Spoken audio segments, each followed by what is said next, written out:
The legend of D.B. Cooper, the only unsolved skyjacking case in US history.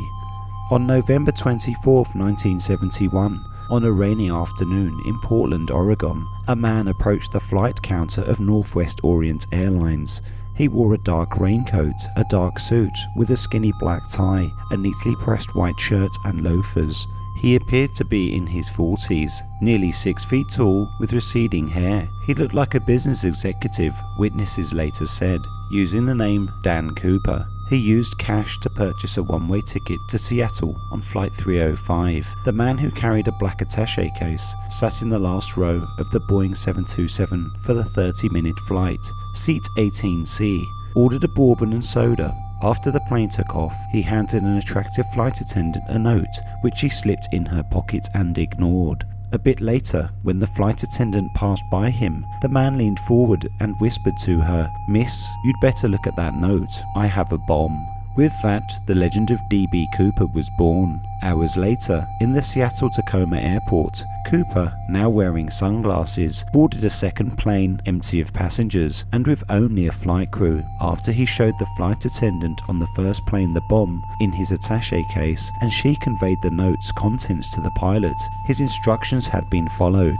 He now had 4 parachutes and a briefcase containing $200,000 in $20 bills. What he did not know was that while the plane circled the Seattle airport, FBI agents photographed the money. It was now nighttime and rain was getting heavier. The man had more detailed orders to be followed. The plane would follow a southeast course to Mexico City at the minimum airspeed possible at a maximum 10,000-foot altitude. The landing gear would have to remain deployed during takeoff and the cabin be depressurized. As with all of his communications, he was quite polite. According to the FBI document on the case, somewhere between Seattle and Reno, a little after 8 p.m, the hijacker did the incredible. He jumped out of the back of the plane with a parachute and the ransom money. 2 aircraft from a nearby Air Force base had been following the airliner but saw nothing. Extensive searches on the ground found no trace of Cooper, his parachute or the money. The FBI says, calling it NORJAC for Northwest hijacking. "We interviewed hundreds of people," they said, tracked leads across the nation and scoured the aircraft for evidence.